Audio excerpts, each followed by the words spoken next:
Now, as for the government support of religion, today people would say government can't support religion because that violates religious liberty. There are constant cases before the Supreme Court in which there's some monument or other somewhere in which there's 10 Commandments or which there's a cross somewhere or something, and then there's a lawsuit. And people agonize today over, well, can we allow those monuments that have religious symbols on them or not? And it just goes on and on. The founders' attitude about that was very simple.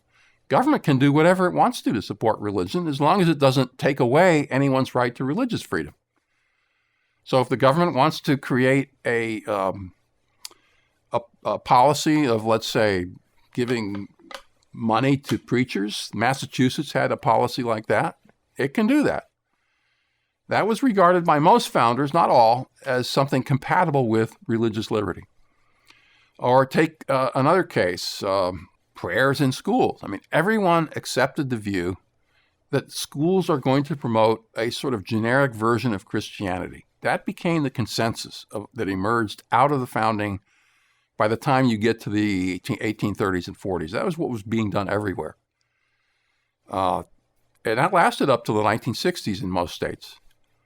That you still had prayers in school, you had some discussion of the Bible, some teachings, basic teachings of Christianity. Its emphasis being on the moral teachings. That was what they thought was appropriate for government to do. And as long as the government wasn't harming or punishing or doing anything against non-believers, that was acceptable in their view. That was not a violation of the religious liberty of anyone. Now, as for the reasoning behind that, they never used arguments based on Christianity or religion when they tried to defend government support of religion. They always talked about it in terms of it's good for the security of rights. It's good for protection of rights.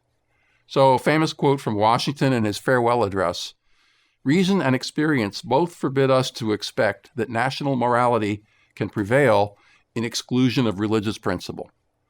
In other words, no religion, no morality, and therefore government has an interest and a duty to support religion. He argued that even an atheist, he called it a mere politician, even an atheist, he said, has an interest in religion for the sake of protecting property rights in court. How do you get people to believe their oath in court if they don't believe in God? Well, these are some of the things that the founders understood, arguably better than we do today. My hope is we can take the best of what the founders were able to discover and use it to think through how we can maybe make some improvements in today's world. Not that we're going to revive the founding, but we can certainly think about our current problems in light of some of the things they came up with to make things better and to enable people to live together as citizens of a free society.